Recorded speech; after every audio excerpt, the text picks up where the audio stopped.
Mais à la une de l'actualité, on revient donc tout d'abord très largement sur l'événement bien sûr de ce week-end et cette incroyable évasion de Redouane Faïd samedi matin de la prison de Sequedin.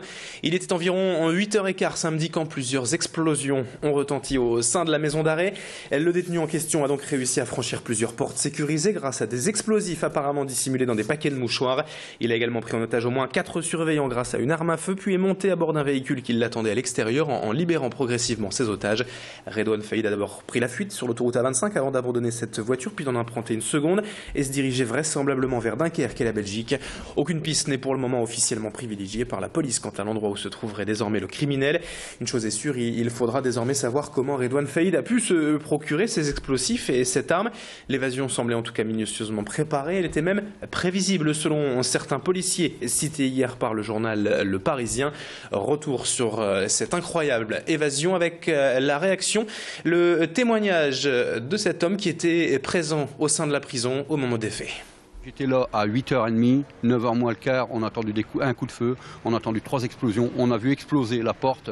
On sait tous, il y avait des parents à l'extérieur, j'ai tout fait rentrer pour insister, on a discuté, on est rentré.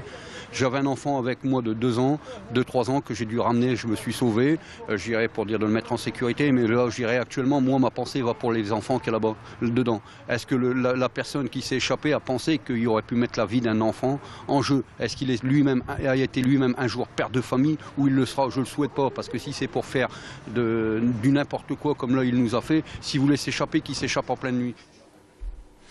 Et à noter que le frère de Redouane Faïd a été placé en garde à vue hier par la police mais a été relâché en fin de journée. Il semble en tout cas évident de toute façon que le braqueur ait bénéficié d'une ou plusieurs complicités. Reste maintenant à déterminer dans quelles circonstances afin de faire avancer l'enquête et surtout de retrouver sa piste. Redouane Faïd, pour rappel, était incarcéré depuis juin 2011. Il est soupçonné d'être le cerveau d'une attaque de fourgon blindé en mai 2010 en région parisienne, au cours de laquelle une policière municipale avait été tuée. La ministre de la Justice, Christiane Taubira, s'est donc rendue sur place samedi après-midi et elle a annoncé avoir émis un mandat d'arrêt européen à son encontre. On l'écoute au micro d'Olivier Milleville. Le mandat d'arrêt européen a été diffusé vers 17h45.